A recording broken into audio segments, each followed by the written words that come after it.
Olá, pessoal, tudo bem com vocês? Hoje nós estamos aqui com o Felipe Espíndola, ele é extensionista da EPAGRE, Santa Catarina. Agradeço muito ao Felipe pela sua disposição, estar aqui conversando conosco. Felipe, você é extensionista, mas é formado em que área? Boa tarde, Marcelo. Eu sou formado em agronomia aqui na UFSC, em Florianópolis, né? Aham. Formado em 2004. E você entrou na EPAGRE em Eu que ano? trabalhei, antes de entrar na Ipagre, eu fiquei 10 anos numa empresa que produzia frango, assim, trabalhava numa fábrica de ração aqui próximo, no município de São José, né? Aham. Numa função muito mais burocrática, assim, relacionada ao controle de dados zootécnicos dos plantéis de frango, né?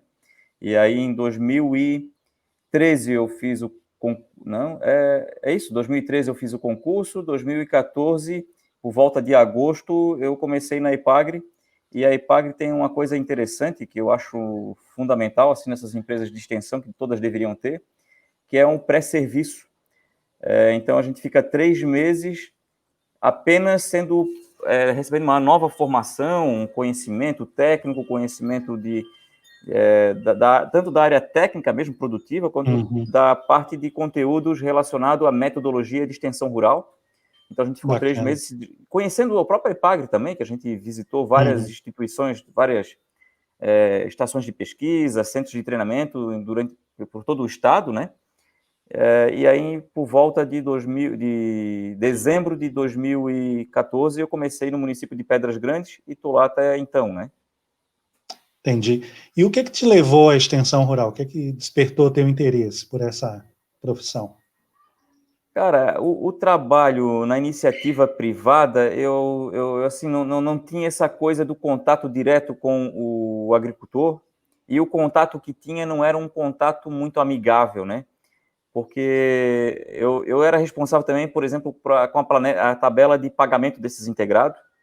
A gente, como um ser humano, como um agrônomo, né, como técnico, tem aquela sensibilidade com o agricultor, e tem a empresa pegando no teu pé que tem que fechar as contas. Então, assim, não era uma relação muito legal. E eu sempre via na extensão uma maneira também de ter esse contato com o agricultor, mas de uma forma mais amigável, que é o que Entendi. acontece hoje, né?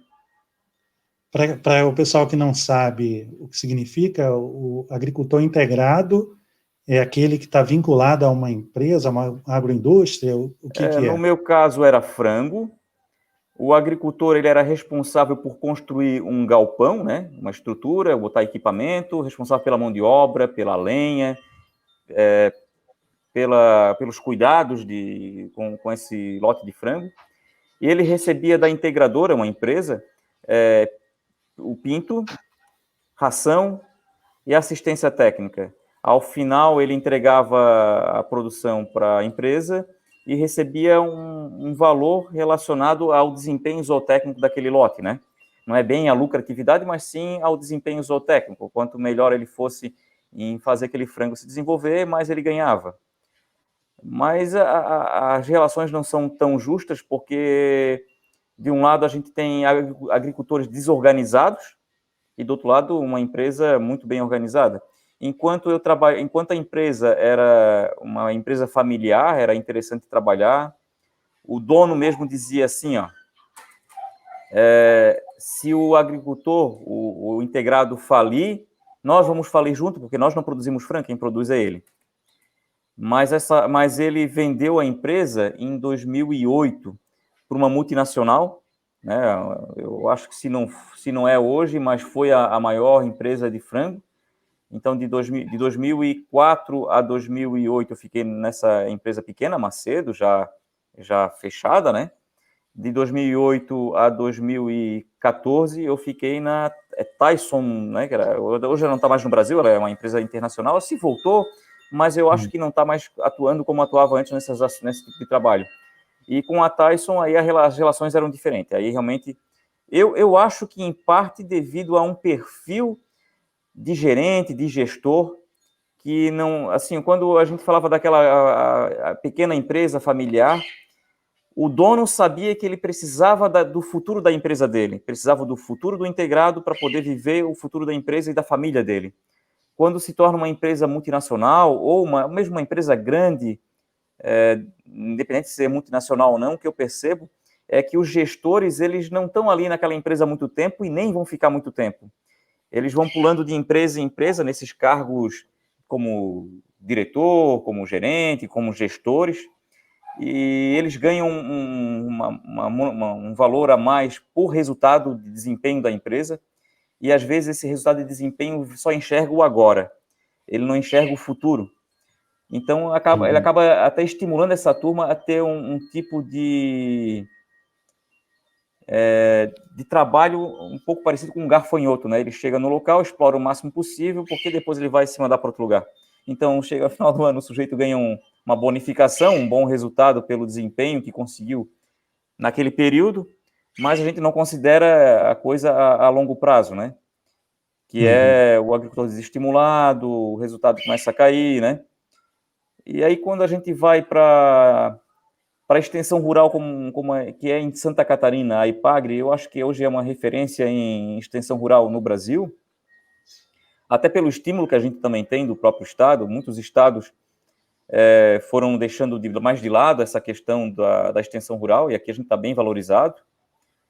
É diferente, né? Porque o meu papel hoje aqui, eu tenho a questão de levar as políticas públicas para os produtores rurais, para os pequenos agricultores familiares, que é o crédito rural, né? A gente faz o projeto de crédito, faz as orientações na hora de fazer um projeto de crédito, se vale a pena ou não vale a pena investir em determinado item. Às vezes o sujeito tem interesse em comprar um trator, mas aquele trator a propriedade dele não comporta aquele trator naquele porte, ele não precisa daquele equipamento, um equipamento de menor porte se justificaria melhor, então a gente também dá esse tipo de orientação. Dentro do Estado, a gente tem outras políticas públicas relacionadas à distribuição de calcário, à distribuição de milho. Essas são políticas públicas estaduais, né? Não é bem distribuição. O calcário a gente realmente distribui e o produtor só paga o frete. A gente só faz, nós como extensionistas, apenas avaliamos a real necessidade, a quantidade adequada, né, e tem um bom resultado esse trabalho. E o milho, ele tem um desconto em torno de R$100 uma bolsa, mas é um desconto legal e que também estimula muito o agricultor a buscar a gente. Então, essas políticas públicas acabam sendo também um chamariz para trazer o nosso público até o escritório. A gente também opera hoje no município de Pedras Grandes o Anater Tabaco, no qual a gente tem como função visitar famílias produtoras de fumo e levar para elas alternativas ao fumo, né? No município de Pedras Grandes, então, eu trabalho muito com fruticultura. Pedras Grandes, ele é um município formado por descendentes de italiano, né? E até por certa teimosia, eles são grandes produtores de uva, frutas de caroço, que é pêssego, ameixa, nectarina. Eu digo por teimosia porque o nosso clima não é tão favorável. Essas frutas de clima temperado precisam de horas frio, que às vezes não tem ali. Precisam, às vezes, de um clima mais seco, que a gente não tem tão bem ali. Mas eles produzem e vivem muito bem.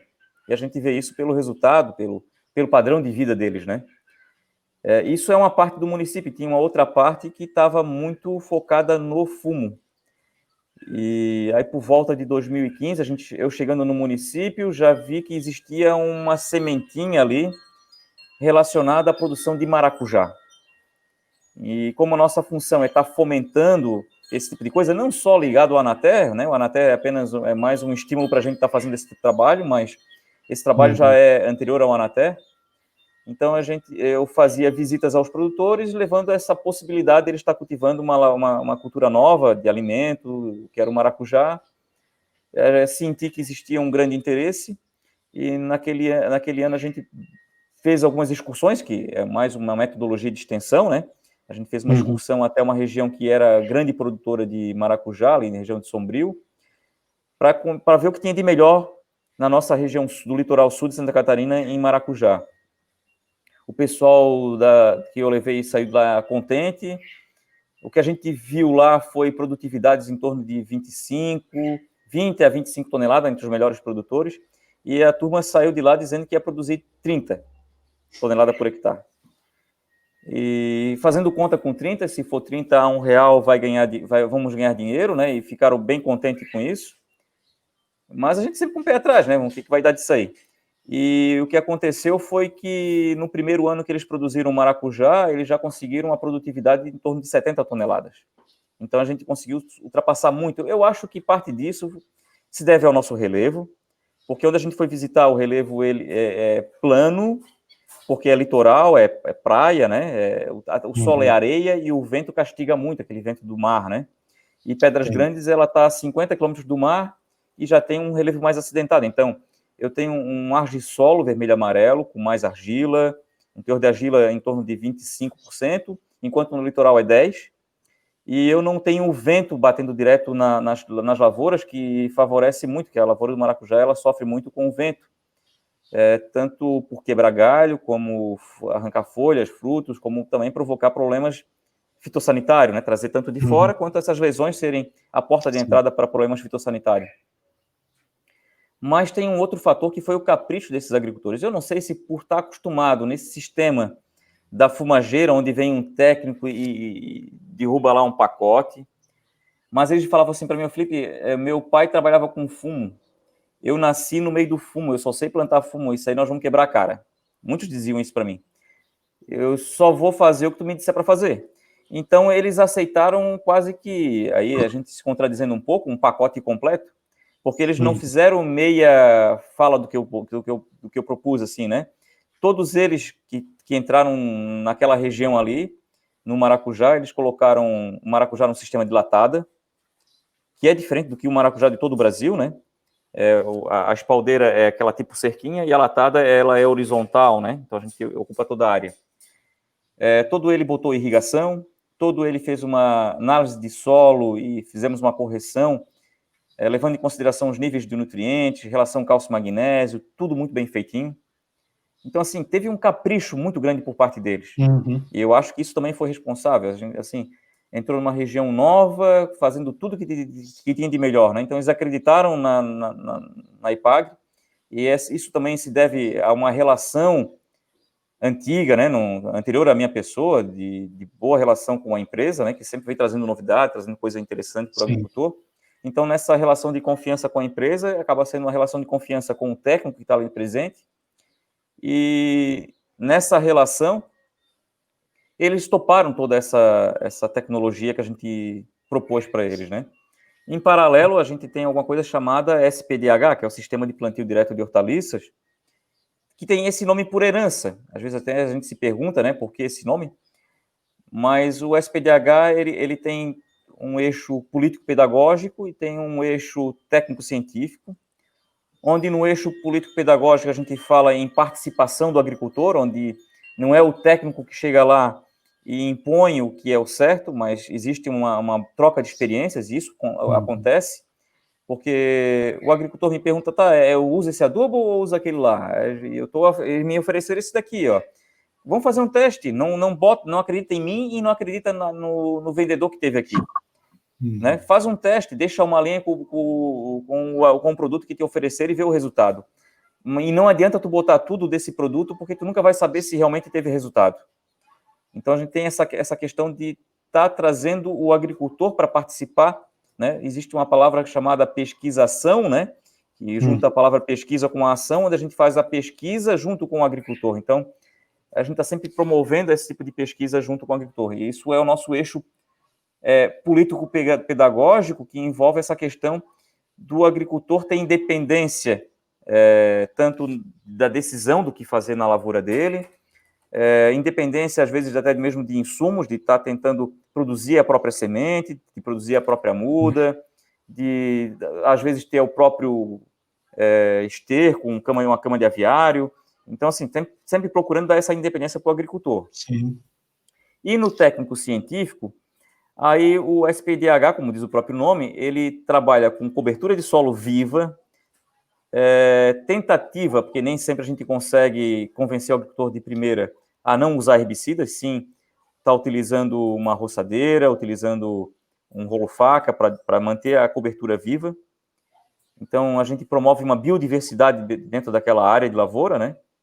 A adubação, ela é uma adubação parcelada, se faz uma boa adubação de base, eu até acho que bem feita mesmo, muito bem elaborada, com uma boa quantidade, mas a adubação de cobertura, principalmente nitrogênio e potássio, é uma adubação parcelada, porque a gente sabe que se tiver excesso, vão aparecer oportunistas, tanto insetos quanto doenças, né? Uhum. E o ideal que a gente entende, então, é fazer doses parcelada e ensinando e aprendendo com o agricultor o que são os sinais de plantas, tentando reconhecer nas plantas se ela está me dizendo que tem bastante, que já tem nitrogênio em excesso ou está faltando, para que na próxima semana eu saiba dizer se eu tenho que aumentar, diminuir ou até não adubar com nada na semana seguinte, porque a planta está dizendo para mim que eu não preciso. Não existe uma receita de bolo, né? E eu sempre digo para o agricultor, eu olho pela coloração da ponteira, mas vocês vão aprender outros detalhes que eu não estou enxergando e depois vocês vão me ensinar. E acontece. Ó, Felipe, eu vejo que a curvatura aqui da ponteira, quando ela está curvada para cima, a planta está puxando bem. E eles vão captando esses detalhes e vão aprendendo a conversar com a cultura, né, e tendo um bom resultado. Eu acho que o resultado, a maior prova disso é essas 70 toneladas. Teve um recorde de 90 em uma determinada área. E esse ano de 2020, essa safra 2019-2020, eu acho que evidenciou ainda mais as vantagens desse método, que as áreas que trabalham melhor com o SPDH, elas não compactam tanto o solo, porque o que melhor resolve a compactação do solo não é o passar um gancho, passar um arado, virar esse solo de novo. É quanto mais tu manter uma estrutura viva, biológica, um sistema radicular forte, mais tu vai evitar que ele se compacte. Claro, também evitando a circulação de equipamentos pesados em cima, em momentos com umidade inadequada, né?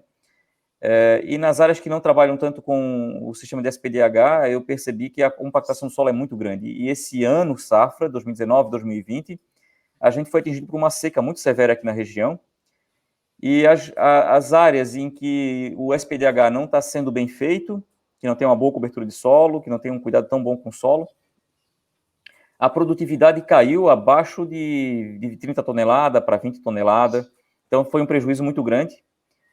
Apesar de que, pensando bem assim, a média nacional é 15 toneladas, esses caras ainda estão ganhando alguma coisinha, mas é um grande prejuízo, pensando que eles conseguiriam fazer muito mais.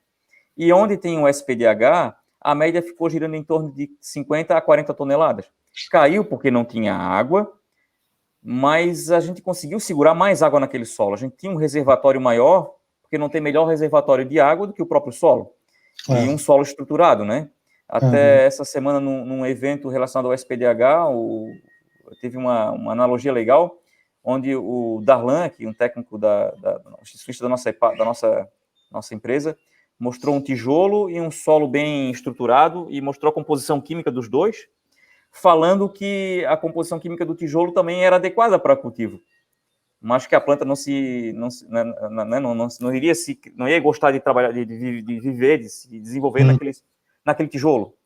E na prática parece um exagero que ele mostrou, mas não é muito diferente do que eu vejo na realidade, né? Eu andei com uma chave de fenda assim na mão, perfurando o solo, e realmente a gente não conseguia colocar aquela chave de fenda onde tinha esse problema de compactação, e onde tinha um SPDH mais bem desenvolvido, o solo continuava macio mesmo naquela seca. Então, a planta tinha liberdade para crescer, o sistema radicular, de procurar água, e tinha água naquilo ali. Então, assim, foi uma grande vitória nossa, né? Então, assim, a tua pergunta, acho que eu fui um pouco longe demais até, mas nosso trabalho é esse, é as políticas públicas e esse convívio de estar levando tecnologia para os agricultores. Muito legal. E, Felipe, essa tua prática pedagógica, você acha que você trouxe da tua formação na agronomia, ou, em parte, o pré-serviço, ou a experiência no próprio trabalho de extensionista? De onde você acha que veio essa concepção de trabalhar com a extensão? Sim, eu acho que de ambos, sabe por quê? O campus da Universidade do CCA, que é o Centro de Ciências Agrárias da UFSC, em Florianópolis, fica ao lado do Centro de Treinamento da IPAGRE, o CETRE, em Florianópolis, e do outro lado da rua está está a sede da IPAGRE. Muitos professores nossos são antigos, eram extensionistas ou extensionistas aposentados da IPAGRE. O centro de treinamento, na verdade, foi o CCA, o Centro de Ciências Agrárias da UFSC, que foi criado pelo Glauco Linger, né? Não lembro agora precisamente o ano, mas foi por volta do final da década de 70, início da década de 80, com o objetivo de formar técnicos para a IPAGRE, que na verdade na época se chamava Caresc, né? Mas para formar técnicos para empresas de extensão rural de Santa Catarina. Então essa relação entre a IPAGRE e o CCA já é forte, né? Então a gente já tem essa linha de trabalho. Muitos dos professores que estão lá, que não têm uma ligação direta com a IPAGRE como funcionário, mas hoje eu vejo eles presentes nas nossas atividades dentro da IPAGRE. Então, já tem essa relação, existe. E claro que, como tu mesmo falou, o pré-serviço, ele também dá uma boa carga desse tipo de conteúdo político-pedagógico, de levar a ideia, a ciência para o agricultor, mas sem desrespeitar a ideia e a ciência que ele já tem, inclusive levando tecnologia de um lado para o outro, né? Eu tenho até um vídeo ali que eu faço referência a um sistema de esticador de arame que eu via na lavoura de uva, e é algo muito bem... Toda lavoura de uva toda parreira de uva que eu vejo aquele tipo de esticador, e quando eu ia nas lavouras de maracujá, eu não via. E aí eu fiz um vídeo mostrando que dava para botar no maracujá aquilo também. Porque a gente, se tu vai lá e não prepara aquilo, tu vai ter que esticar o arame todo ano, e aquilo é um sistema que já está com um esticador lá permanente, né? Então a gente tem sempre essa visão de estar pegando tecnologia do próprio agricultor e levando para o agricultor, né? E eu acho que é fantástico, assim, dessa relação da IPAGRE com a agricultura em Santa Catarina. Quer dizer, você tem um lado do profissional que é a formação técnica dele, né? Indiscutível. Mas você também tem que ter uma formação humana, pedagógica, né? Para saber se relacionar bem com esses agricultores. E eu não sei como é que é no centro de vocês aí, mas aqui em Florianópolis tem uma boa carga de humanas no nosso curso de agronomia também, né? De filosofia, de metodologias de extensão rural. Eu acho que vai me fugir na cabeça agora todas as disciplinas que tinham a ver com isso, mas tinha muitas disciplinas mais voltadas para esse lado político-pedagógico, sim. Né? Muitas disciplinas, eu acho que todas elas devem ter contribuído para essa formação também. Muito bom. Pode falar. Felipe, eu recomendei ao pessoal, né, ver o teu canal no YouTube, a TV Irater. E como é que surgiu a ideia? Como é que você começou a produzir aqueles vídeos? Surgiu de uma necessidade tua ou do próprio trabalho dos agricultores? Como é que foi? Durante o ano de 2008, eu percebi, assim, já estava me incomodando com esse detalhe, né? Tu já te escutasse que a produtividade nossa lá em Pedras Grandes, ela é exagerada, porque se a média nacional é 15 toneladas, ali no sul os melhores estão produzindo 25, aí eu vou em Pedras Grandes e estou produzindo 70, é um absurdo aquilo ali. Mas me incomodava que a gente ia em eventos relacionados à atividade do maracujá, assistia materiais relacionados à atividade do maracujá e Pedras Grandes não estava no mapa. Então eu relatei para o nosso ATA, que é o responsável por uma série de municípios, dessa situação. E ele disse assim para mim: Felipe, tu grava um videozinho com teu celular de 2 minutos e a gente vai postar no Facebook da IPAGRE, que a gente começa a mudar isso, né? Vamos divulgar essa informação. Então, numa das saídas que eu fiz a campo, eu fiz 3 vídeos com um celular na ponta de um pau de selfie. Só que quando eu cheguei para publicar, era 2008, já era época de campanha eleitoral, ali após agosto, setembro, e eu fiquei com esses vídeos trancados, porque a empresa, por ser uma empresa pública, e não está se comprometendo nem com um lado nem com o outro, é uma regra nossa, assim, de não estar se envolvendo politicamente com partido nenhum, né? A empresa acabou se limitando a não divulgar nada. Então, o Facebook da IPAGRE parou de fazer publicações, para que não fosse associado com o partido que estava no poder naquele momento, né? Então a gente se isentou da questão eleitoral e até para evitar qualquer tipo de problema, porque poderia ser encarado com algum tipo de problema, esse tipo de coisa. Mas não teve, mas ficou bem aberto, e isso nas nossas nos próprios e-mails que chegaram para a gente avisando disso, que a gente poderia continuar divulgando o nosso trabalho nas nossas mídias particulares. Então, eu peguei aqueles vídeos e subi num canal do YouTube que eu tinha. Não é que eu tinha um canal, mas toda vez que tu se inscreve no YouTube para assistir um vídeo, automaticamente tu tens uma conta que tu pode subir um vídeo. Tu não existe diferença entre uma conta para assistir e uma conta para publicar, né? Então, até no começo, o nome do canal era Felipe Espíndola, porque era um nome que eu registrei na hora que eu fui entrar. E aí o resultado foi muito legal, porque eu vi divulgação, vi o pessoal comentando em vários locais, os agricultores elogiando dentro do município, primeiramente, e muitos deles dizendo assim, Felipe, eu planto um morango e eu não uso veneno, vamos lá gravar.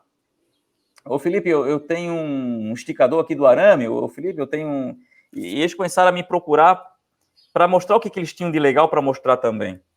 E aí eu fui me animando. E aí, quer saber, eu vou encarar um desafio de lançar um vídeo por semana nesse canal. E para falar a verdade, desde esses primeiros 3, eu faço um por semana, no mínimo, né? E é claro que aí com o tempo eu não sossego, aí é uma questão minha de querer ir melhorando, e aí vou arrumando algum equipamento, uma câmerazinha um pouco melhor, um gravador de áudio, para que a qualidade do áudio, que eu acho que é muito importante ter um áudio bom, né, uma lapelinha que eu estou usando aqui no momento, né, para que a gente tenha um som legal, possa ficar longe da câmera e ter um bom som. Então, eu investi um pouco de recurso próprio nisso. Eu tenho um computador que dá conta de fazer uma edição, porque não é qualquer computador que edita um vídeo. Hoje dá para editar até no celular, mas pensando em computador, a gente precisa de um computador um pouquinho melhor para editar um vídeo. Ele precisa pelo menos de uma placa de vídeo, né? Então, eu acabei botando um pouco de recurso meu nessa brincadeira, mas até pela questão assim de ver o resultado do trabalho nosso sendo divulgado, de ter esse reconhecimento, e isso foi se desenvolvendo. Então, eu fiquei de setembro de 2018 até agora, o início da pandemia, lançando um vídeo por semana. Em alguns momentos cheguei a lançar 3, porque depois eu comecei a levar a câmera para evento físico, né? A gente chamava os agricultores, ia fazer um evento, convidava um palestrante. Por que eu não vou aproveitar? Então eu botava a câmera no final da sala e ficava ali gravando o evento. E para não ficar uma coisa tão pesada de assistir, eu fracionava, né? Então, se pegar ali a questão do alho, foi um evento só, mas eu dividi em 5 vídeos, conforme o assunto, a adubação, tratos culturais, né? Para que ficasse mais leve para as pessoas. Então, o gravar evento me gerou muito material, e para mim poder despachar esse material, soltar ele para o mundo, eu comecei a soltar mais de um vídeo por semana. Quando começou a pandemia, que a gente foi proibido de estar fazendo visita, foi restrito, não podemos mais fazer evento coletivo, e aí eu comecei a pensar na possibilidade de fazer esses eventos coletivos através do canal, né? E até então nunca tinha feito nada ao vivo. E comecei a pesquisar, e é claro que esses 2 anos fazendo vídeo e tendo essa experiência com áudio, com vídeo, essa sensibilidade para o audiovisual, facilitou bastante. E o equipamento eu já tinha, né? O que eu estou usando para falar contigo agora é o meu gravador de som, que ele acaba funcionando como uma interface de áudio e dá uma qualidade melhor. Eu estou usando uma webcam de melhor qualidade aqui na minha frente, né? Uma Logitech. Então, tudo isso eu já tinha. E isso facilita bastante, assim, o fato. Só que eu ainda não tinha o know-how de fazer. Então, eu fui... assim, hoje em dia está muito fácil de aprender. Eu não preciso mais... A universidade, ela é importante, ela concentra a informação, mas sendo uma pessoa bem organizada, eu acho que a gente consegue, na própria internet, aprender muita coisa. Então, entrando em canais do YouTube, lendo texto, buscando informação, eu fui encontrando essa tecnologia tanto para gravar, como eu já tinha vindo fazendo, como para dar esse passo que foi fazer as lives. Então, eu comecei fazendo alguns testes, convidando... Os primeiros testes até foram assim, enquanto rolava a reunião de região nossa, ou enquanto rolava algum evento da própria empresa. Eu estava fazendo uma live secreta ali, né? Porque eu não estava divulgando ela como pública, ela era uma live privada, mas eu já estava ali testando a habilidade de fazer. Então, eu fiquei nessa mais ou menos um mês, para aprendendo, pegando esse know-how, e aí a gente começou a fazer as lives no canal. Aí eu vejo que mês após mês, semana após semana, alguma coisa vai evoluindo, né? Hoje a gente eu tenho um compromisso semanal com a fruticultura nas quartas-feiras, né? Toda quarta-feira a gente traz algum convidado na área de fruticultura, e aí acabo articulando um pouco junto com a estrutura da empresa, porque aí temos o responsável da fruticultura, o Diego, que faz as pontes de encontrar quem vai fazer a próxima fala. Na fruticultura, como eu tenho um grande envolvimento também, eu acabo também fazendo esse papel. Na horticultura, nas quintas-feiras, também tem um outro compromisso com o Simon, e nesse eu realmente quase não me envolvo com essa parte de organizar o evento, ele que capitaneia toda a turma, os palestrantes, né, e organiza o evento. Eu apenas faço a transmissão e a apresentação no momento. E, em paralelo, vai saindo alguns eventos. Por exemplo, nesse último mês, a gente teve 4 etapas relacionadas a guardiões de semente, foi muito legal. Agora, a própria empresa sentiu a necessidade de também se envolver com isso. Afinal de contas, o TV Araterra é um canal particular, né? E a Epagre abriu um canal chamado Epagre Online, ou acho que Eventos Epagre Online, alguma coisa assim. E aí a gente está fazendo 2 eventos semanais relacionados ao SPDH. Então, para quem quer conhecer a ferramenta do SPDH, é uma boa oportunidade. E eu estou também responsável pela transmissão no canal da Epagre, nesse evento do SPDH, né? Serão 10 etapas, passamos 2 essa semana. A segunda eu não consegui transmitir, porque eu estava num outro evento em paralelo. Mas a partir de terça, e na próxima quinta, e daqui para frente, eu estou responsável. E é claro que vai aparecendo outras coisas, né? E eu vejo, assim, que a live é um passo a mais de fazer um vídeo, porque quando tu vai fazer um vídeo, tu domina tudo o que vai acontecer. Se deu alguma coisa errada, basta tu gravar de novo, basta tu não publicar, tá tudo na mão. Agora, o ao vivo, tu não tem tanto controle assim, né? Então, eu costumo ligar para entrar em contato com o palestrante com antecedência, orientar ele com relação ao equipamento, orientar ele com relação ao áudio, à iluminação, para procurar sempre um melhor resultado para o nosso conteúdo, né? Porque se chega o palestrante e não tem um bom áudio, não tem uma boa imagem, a gente vai comprometer o conteúdo. Claro. E isso a gente tem evoluído bastante, e o contato com o público também eu achei muito legal. Eu, assim, ó, uma coisa que eu percebi agora, tá? Até eu senti que estava doido para me contar. Eu nunca tive uma relação tão boa dentro da própria empresa. Por exemplo, assim, Santa Catarina não é tão grande, mas as distâncias são, a gente não está tão um do lado do outro, né? E um pesquisador lá do oeste não tem tanto contato com alguém lá do sul. E a partir do momento que a gente tem essa ferramenta de fazer um evento virtual, não existe mais distância. Tu está em Minas, eu estou em Santa Catarina, e nós estamos fazendo uma conversa aqui fluida ao vivo, né? E eu sempre tive vontade de trazer determinados pesquisadores, determinados extensionistas, até o meu município de Pedras Grandes para fazer uma palestra, mas existia um custo que a gente não tinha como cobrir. E hoje eu trago a hora que eu quero, né?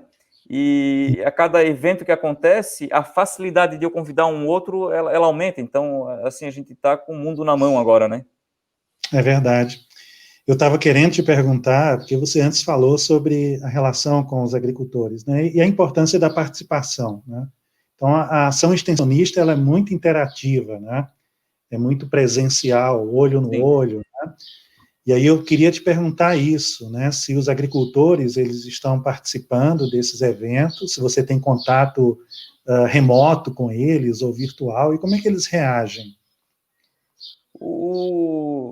Além dessa questão dos vídeos, antes, já há um bom tempo, acho que já desde o início que eu cheguei em Pedras Grandes, uma coisa que eu comecei a desenvolver foi o WhatsApp, né? Com os agricultores. Então, a gente tem um grupo no município de contato. É claro que o contato não é só no grupo, a gente também a gente recebe muito privado também deles. Então, tem muito contato no privado pelo WhatsApp. E eu diria assim que pelo menos um 80% do público tem contato com a tecnologia. Essa ferramenta, assim, um celular, ele abriu essa possibilidade, porque o agricultor consegue acessar um vídeo no YouTube, para o agricultor mais simples, não vai usar um e-mail, mas o YouTube ele tem acesso fácil, que já vem instalado no celular, e o WhatsApp também, todo ele tem. Assim, eu diria que um 80% pelo menos teria. E é claro que aí a gente começa, se for avaliar por faixa etária, é claro que acima dos 60 já é mais raro eu ter esse contato. Eu tenho um contato mais forte com a turma mais jovem, entre os 20 a uns 40 anos, aí é quase 100% do público tem um celular na mão, com WhatsApp, com o YouTube, assistem os vídeos, até porque eles se veem ali, né? Eu não sei como é que seria, como é que é muito fora do município, mas dentro do município eles se veem nos vídeos e acham aquilo interessante. E quando eu digo se veem, eu não digo apenas quando ele foi gravado, porque mesmo aquele que nunca foi gravado, mas ele vê um primo, vê um vizinho, vê um conhecido falando, e ele está se vendo numa mídia que até então era inalcançável para ele. Né? Tá ali para o mundo, né? Então, eles se sentem valorizados por estar nessa mídia digital também. Não é 100% do público que é atingido, mas, sinceramente, eu acho que nem a extensão convencional com o nosso Uno, com o nosso carrinho simples lá para chegar na lavoura, a gente consegue atingir 100%. Né? A gente acaba, não tem essa cobertura de 100% do município. Uhum. E eu acredito que não vai ficar muito distante do que é a cobertura real, né? Mas temos que ter essa preocupação, não substitui, tá? A função do extensionista a campo, ela continua existindo, mas eu acredito que mesmo após essa pandemia, eu acho que é o tal do novo normal, né? Ninguém mais volta como era antes. Vai voltar a existir eventos presenciais, mas eu duvido que deixe de existir esse tipo de evento virtual que a gente está vivendo agora. Talvez reduza um pouco a intensidade, até porque não tem tanta necessidade. Sim. Mas a possibilidade, e até penso mais, vai existir uma integração entre as duas coisas. Eu posso colocar uma televisão de 32 polegadas ou um projetor numa sala, convidar os agricultores para participar presencialmente lá, e fazer com que um técnico de outro município, de um outro estado, faça uma palestra ao vivo para ele ali. Sem problema nenhum, né? Sim. E hoje essa tecnologia está dominada, né? E antes da pandemia a gente não pensava essa possibilidade. E eu acredito que após esse momento crítico que a gente vem vivendo, vai chegar o momento que a gente vai fazer um mix das duas coisas. Vamos chamar um público presente para assistir um cara falando do outro lado do mundo. Muito bacana. Também acredito nisso, Felipe. A gente está numa curva de aprendizado, né? Para saber lidar com toda essa situação. Por minha vontade, a gente continuaria esse papo aqui por horas, né? Mas, infelizmente, vou ter que encerrar por aqui, mas te agradecer demais pela tua presença aqui, né, nessa nossa conversa e com os estudantes, indiretamente. Uhum. Então, muito obrigado. Pessoal que quiser conhecer mais o teu trabalho, Epagre, você recomenda, além do teu canal, alguma outra fonte?